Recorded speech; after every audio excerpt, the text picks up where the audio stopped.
जब भी देखी दया बे मोरी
हीरा तोरे पुल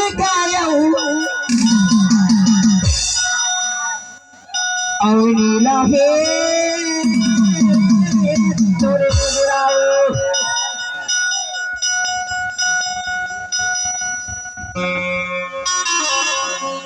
अवलीने गली माता पर होगी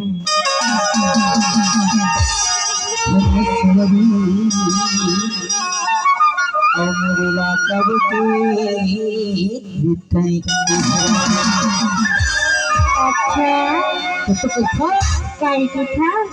देखा समार सलिए गांव के दाई दीदी संगी संगवारी काका काकी मामा मामी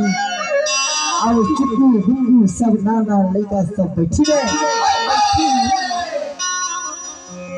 तब वो लोग हाथ लेकर गए कनो जेठ होगी न कनो ससुर होगी इसे एक छुट्टी को था काय को था बतावा बता देना डोंगरी के खारे मारे संगी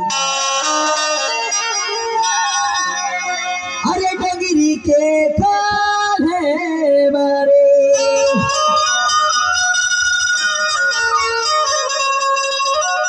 बुरी सलिया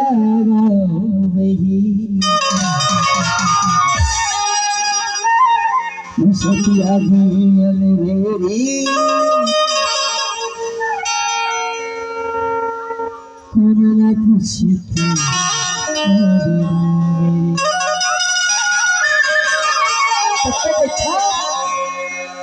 बताना